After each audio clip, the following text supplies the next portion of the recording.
program studi manajemen pendidikan Islam. Di sini saya akan melanjutkan materi dari teman kelompok kami, yaitu Nur Indah, tentang proses kebijakan dan aktor formulasi.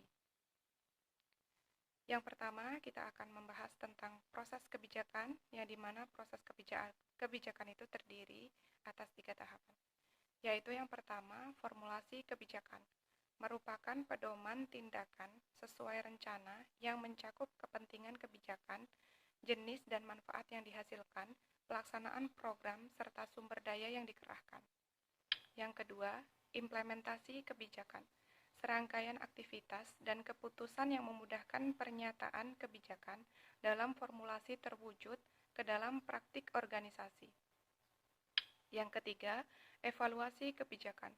Evaluasi dipergunakan untuk mengetahui kesenjangan antara harapan atau tujuan dengan kenyataan yang dicapai. Kemudian, yang kedua kita akan membahas mengenai aktor formulasi.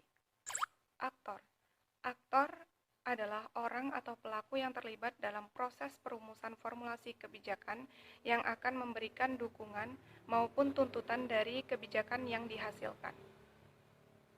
Aktor yang terlibat dalam formulasi kebijakan antara lain yang pertama, legislatif.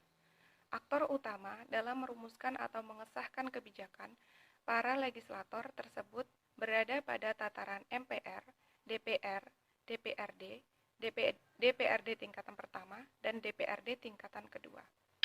Yang kedua, eksekutif. Pelaksanaan undang-undang sekaligus berperan merumuskan kebijakan agar dilaksanakan sesuai dengan faktor kondisi dan situasi. Mereka adalah presiden, menteri, gubernur, bupati, wali kota, dan kepala dinas. Pada bidang pendidikan yaitu Mendiknas, Menak, Dirjen, Kepala Dinas, dan Rektor. Yang ketiga, administrator. Dalam proses ini, kebijakan akan ditentukan oleh kecermatan dan kepiawaian dalam memahami dan melaksanakan tahapan-tahapan proses kebijakan itu dirumuskan.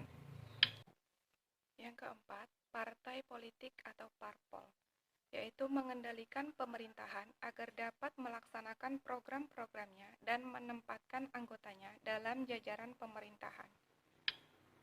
Yang kelima, interest group, yaitu suatu kelompok yang memiliki kepentingan yang sama seperti buruh, nelayan, petani, guru, dan lain-lain agar kepentingan kelompoknya terekomendasi dalam kebijakan yang dirumuskan. Yang keenam, organisasi masyarakat atau ormas. Di Indonesia ada beberapa ormas yang memiliki pengaruh besar dalam perumusan kebijakan pendidikan oleh pemerintah seperti NU, Muhammadiyah, ISMI, HMI, PMII, dan KAMI. Yang ketujuh, perguruan tinggi. Peran perguruan tinggi menjadi sangat penting karena disinilah nilai-nilai idealisme masih dipertahankan dan dalam mengupayakan berbagai kebijakan tidak akan lepas dari muatan intelektual. Yang kedelapan, tokoh perorangan.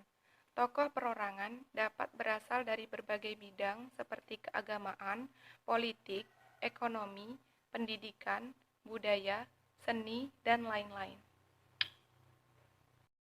Baiklah, mungkin hanya itu yang dapat saya sampaikan. Semoga dapat bermanfaat bagi kita semua. Sekian dari saya. Wassalamualaikum warahmatullahi wabarakatuh.